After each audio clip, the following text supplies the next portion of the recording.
नीति आयोग के सदस्य doctor Paul, गृह सचिव जी, प्रदेश के मुख्य सचिव जी, स्वास्थ्य सचिव और नेशनल हेल्थ मिशन के सीईओ डॉक्टर इंदुभूषण जी और इस कार्यक्रम में वर्चुअल तरीके से उपस्थित सभी सांसद गण जो जम्मू कश्मीर के हैं और जम्मू कश्मीर के प्यारे भाइयों और बहनों, आज जम्मू कश्मीर के लिए एक बड़ा महत्वपूर्ण और शुभ दिन है, क्योंकि आज एक ऐसी शुरुआत होने जा रही है जो जम्मू कश्मीर के छोटे से छोटे नागरिक के स्वास्थ्य की चिंता करने जा रही है।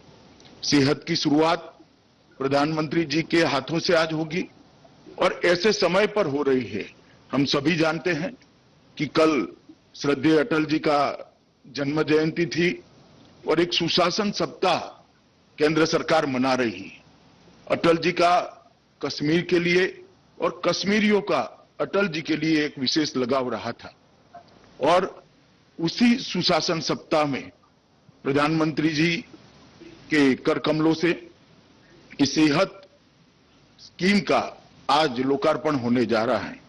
मैं इसके लिए आदरणीय प्रधानमंत्री जी और हमारे जम्मू कश्मीर के उपराज्यपाल श्रीमान मनोज जी को बहुत बहुत मन से बधाई देने जा रहा हूं, क्योंकि आज ये ऐसी शुरुआत होने जा रही है जो कश्मीर के लिए आने वाले दिनों में स्वास्थ्य क्षेत्र में आमूल चूर परिवर्तन लाएगी।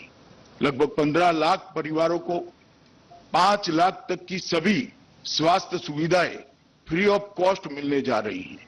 देश भर में तो ये योजना लागू है प्रधानमंत्री आयुष्मान भारत योजना के नाम से, मगर उसमें ये योजना सिर्फ गरीबों के लिए है और 60 करोड़ गरीबों के लिए ये योजना लगभग 2 साल से चमत्कारिक काम कर रही है। स्वास्थ्य के क्षेत्र में अब तक 1.5 करोड़ लोगों ने अस्पताल में दाखिल होकर छोटे मोटे ऑपरेशन से लेकर बड़े ऑपरेशन कराए हैं, मगर उन पर कोई किसी प्रकार का आर्थिक बोझ तक नहीं पड़ा है।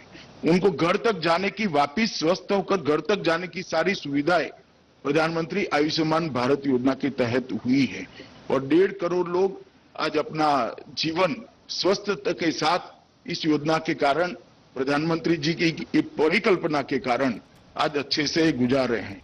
और आज जो आयुष्मान भारत योजना के साथ साथ सेहत को जोड़कर, चाहे गरीब हो, चाहे तवंगर हो, चाहे कोई भी हो, हर कश्मीरी भाई बहन के लिए, जम्मू कश्मीर के सारे नागरिकों के लिए ये योजना आज शुरू होने जा रही है और मुझे आनंद है कि योजना का फायदा कश्मीर के हर नागरिक को मिल रहा है।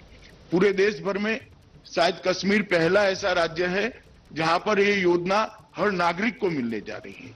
ये प्रधानमंत्री जी का कश्मीर के लिए जो लगाव है और हमारे एलजी मनोज जी ने जिस प्रकार से प्रयास शुरू किया है, उसी का नतीजा है कि कल से हर कश्मीरी इस योजना का फायदा उठा पाएगा। लगभग जम्मू कश्मीर के 229 सरकारी अस्पताल और 35 प्राइवेट अस्पताल इसके लिए सूचीबद्ध किए गए हैं। ये 229 सरकारी अस्पताल और 35 प्राइवेट हॉस्पिटलों में जो भी नागरिक जाएगा, जम्मू और कश्मीर दोनों का, उसकी स्वास्थ्य की चिंता फ्री ऑफ कॉस्ट 5 लाख तक का सारा स्वास्थ्य का खर्चा भारत सरकार उठाएगी, जम्मू कश्मीर प्रशासन उठाएगा। मित्रों, ये योजना से जम्मू कश्मीर के स्वास्थ्य के क्षेत्र में इंफ्रास्ट्रक्चर को और बढ़ावा मिलेगा और नए प्राइवेट अस्पताल आएंगे। अच्छे अच्छे अस्पताल आकर जम्मू कश्मीर के नागरिकों की सेवा में लगेंगे और ये दिन बहुत दूर नहीं है कि जम्मू कश्मीर से बड़े स्वास्थ्य की सुविधा के लिए भी किसी को जम्मू कश्मीर के बाहर नहीं जाना पड़ेगा, न दिल्ली जाना पड़ेगा, न कहीं और जाना पड़ेगा। मैं मानता हूं आज ये जो शुरुआत होने जा रही है जम्मू कश्मीर के अंदर, ये क्रांतिकारी शुरुआत प्रधानमंत्री जी के हाथ से होने जा रही है। मैं मनोज जी को विशेष अभिनंदन कोविड के लिए भी देना चाहता हूं कि उनके नेतृत्व में समग्र प्रशासन ने जम्मू कश्मीर जैसे दुर्गम भौगोलिक क्षेत्र वाले इलाके में भी कोविड का जो मैनेजमेंट किया है, वो मैनेजमेंट से जम्मू कश्मीर बचा हुआ है। और आज जो टूरिज्म के अंदर एक अच्छा रिस्पांस दिख रहा है हमें, वो रिस्पांस का कारण है कि कोविड से जम्मू कश्मीर को बचा लिया गया है। मैं आज जम्मू कश्मीर के सभी नागरिक भाइयों बहनों को कहना चाहता हूं कि जब भी प्रधानमंत्री जी हमारी मीटिंग करते हैं, वो 3 बातों पर जम्मू कश्मीर के लिए विशेष आग्रह रखते हैं। एक तो विकास की गति द्रुत गति होनी चाहिए, बहुत स्पीडी होनी चाहिए, और विकास छोटे से छोटे व्यक्ति तक पहुंचना चाहिए। इसके जीवन स्तर को उठाने का हमने प्रयास करना चाहिए। दूसरा, लोकतंत्र को ग्रासरूट लेवल तक पहुंचाना चाहिए। जमहूरियत, डेमोक्रेसी ग्रासरूट लेवल तक पहुंचती है तभी लोकतंत्र सफल होता है। और तीसरा, सुरक्षा और शांति के माध्यम से ही विकास प्राप्त किया जा सकता है। तो जम्मू कश्मीर में सुरक्षा और शांति भी एक बनी रहनी चाहिए। ये तीनों क्षेत्र में 5 अगस्त के बाद बहुत बड़ा परिवर्तन आया है।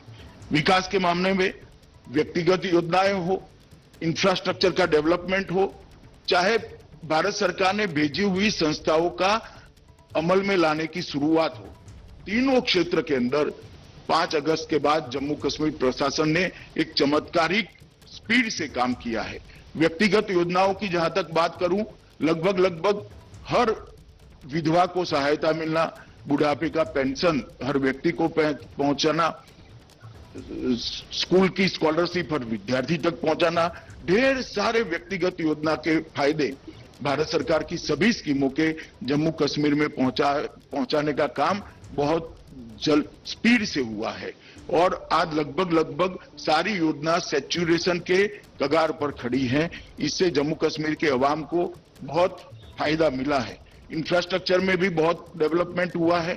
हम कह सकते हैं कि जो शुरुआत प्रधानमंत्री जी ने 2014 से की है, इसको लॉजिकल एंड तक पहुंचाने का काम 5 अगस्त के बाद से एकदम द्रुत गति से, स्पीड से शुरू हुआ है। और मुझे भरोसा है कि आने वाले 1 साल के अंदर इसको हम देखेंगे कि जम्मू कश्मीर के अवाम के लिए, जनता के लिए एक सारा इंफ्रास्ट्रक्चर का जो हमारा इनिशिएटिव है वो फल देने लगेगा। और जितनी भी संस्थाएं प्रधानमंत्री जी ने यहां से मंजूर कर भेजी थी, उनका बनना, उनकी भर्ती होना, इनके कोर्स बनना, ये सारी व्यवस्था और सब मोर्चे पर काम बहुत स्पीड से चल रहा है। जहां तक ग्रासरूट लेवल पर लोकतंत्र को पहुंचाने का सवाल है, 5 अगस्त के बाद पंचायती राज का अस्तित्व, त्रिस्तरीय पंचायती राज का अस्तित्व आया है और अभी चुनाव समाप्त हुए। मुझे आनंद है, रक्त की एक भी बूंद गिराए बगैर पारदर्शी तरीके से सभी कश्मीरियों ने वोट डालकर, इतनी भारी मात्रा में वोट डालकर अपने जनप्रतिनिधियों को चुना है। जब ये जिला पंचायतें बन जाएगी, अस्तित्व में आएगी, तब जिले का काम की प्रायोरिटी आपके जनप्रतिनिधि खुद करेंगे। आपसे संपर्क बढ़ेगा और आपकी इच्छाओं को जानकर वो जिले के विकास का नक्शा खींचेंगे और तभी जाकर ये जम्मू कश्मीर में विकास गांव तक, घर तक पहुंच पाएगा। और केंद्र से पैसा सीधा जम्मू कश्मीर सरकार के पास जाने की जगह जिला पंचायतों के हाथ में जाएगा और जिला पंचायत अपने जिलों का विकास करने की एक नई शुरुआत करेंगे। मैं मानता हूं मित्रों कि ये जो शांतिपूर्ण और पारदर्शी तरीके से चुनाव हुआ है और जम्मू कश्मीर के अवाम ने जिस प्रकार से इसके अंदर भारी संख्या में हिस्सा लिया है और बहुत अच्छे तरीके से सबने अपने अपनी मंशा के अनुरूप वोटिंग कर अपने प्रतिनिधि चुने हैं, वो जम्मू कश्मीर के विकास की यात्रा को गांव तक, आपके घर तक पहुंचाने में चमत्कारिक परिवर्तन आने वाले 5 सालों में करेंगे। और 5 अगस्त के बाद प्रधानमंत्री जी ने जो वादा किया था कि जम्मू कश्मीर में गांव तक लोकतंत्र को पहुंचाना और व्यक्ति को लोकतंत्र के अंदर हिस्सेदारी लेने का मौका देना और उसको एक प्लेटफॉर्म देना, मैं मानता हूं वो वादा आज प्रधानमंत्री जी के नेतृत्व में पूरा हुआ है। सुरक्षा और शांति का जहां तक सवाल है, सुरक्षा और शांति भी बहुत लंबे समय के बाद प्रधानमंत्री जी के कार्यभार संभालने के बाद 2014 से आज तक कश्मीर पहली बार एक ऐसे 6 साल का कालखंड आया है कि शांति का अनुभव कर रहा है। आज शांति के बगैर विकास असंभव है, शांति के बगैर टूरिज्म पनप पाना असंभव है। शांति एक एटमॉस्फेयर क्रिएट करती है जो डेवलपमेंट का रास्ता प्रशस्त करती है, टूरिज्म को बढ़ावा देती है और युवाओं के सपनों को साकार करने का एक रास्ता बनाती है। और सुरक्षा और शांति भी आज मैं बहुत भरोसे से कह सकता हूं कि 2014 से 2020 का ये 6 साल का कालखंड रहा है, वो जम्मू कश्मीर में लंबे समय के बाद 90 के दशक के बाद शांतिपूर्ण कालखंड के रूप में आने वाले दिनों में जाना जाएगा। ये तीनों उद्देश्यों को हल करने में हमारे एलजी श्री मनोज सिन्हा जी की एक बड़ी भूमिका रही है। मुख्य सचिव जी ने भी पूरे एडमिनिस्ट्रेशन को इसके साथ जोड़ा है। मैं दोनों को भारत सरकार की ओर से बधाई भी देना चाहता हूं और दोनों का अभिनंदन भी करना चाहता हूं कि प्रधानमंत्री जी का जो वादा था 5 अगस्त के बाद कश्मीरियों को, वो कश्मीर की जनता को, उसको पूर्ण करने में बहुत लंबी मजल बहुत कम समय के अंदर काटने का आप लोगों ने प्रयास किया है और सफलता भी प्राप्त की है। अंत में मैं जम्मू कश्मीर की जनता को इतना विश्वास दिलाना चाहता हूं कि प्रधानमंत्री जी ने अपने वायु प्रवचन के अंदर जो जो वादे किए हैं जम्मू कश्मीर के अवाम के लिए, वो सारे वादों को धरती पर उतारने के लिए भारत सरकार कटिबद्ध है और एलजी के नेतृत्व में, हमारे मनोज सिन्हा जी के नेतृत्व में जम्मू कश्मीर प्रशासन भी कटिबद्ध है और आने वाला समय जम्मू कश्मीर के लिए एक बहुत अच्छा और सुवर्णमयी भविष्य का समय होगा, जो जम्मू कश्मीर के युवाओं का सपनों को साकार करेगा। फिर से एक बार आज से हद की शुरुआत प्रधानमंत्री करने जा रहे हैं। इस मौके पर जम्मू कश्मीर के अवाम को मैं हृदय से बहुत बहुत शुभकामनाएं देता हूं और प्रधानमंत्री जी और एलजी दोनों का, मनोज सिन्हा जी का, दोनों का धन्यवाद करना चाहता हूं कि एक बड़ी योजना आपके कर कमलों से शुरू होने जा रही है और आने वाले दिनों में स्वास्थ्य इंफ्रास्ट्रक्चर का पूरा नक्शा जम्मू कश्मीर का बदल के रख देगी। और मैं इतना ही कहना चाहता हूं अंत में कि ये शुरुआत है, काफी लंबा पथ हमने काटना है, मगर शुरुआत इतनी स्टॉन्च है, शुरुआत इतनी कॉन्क्रीट है कि रास्ता आगे का हम जरूर तय समय सीमा के अंदर अपने लक्ष्य तक पहुंचेंगे, इसका मुझे भरोसा है। आप सभी का बहुत बहुत अभिनंदन कर मेरी बात को मैं समाप्त करता हूं।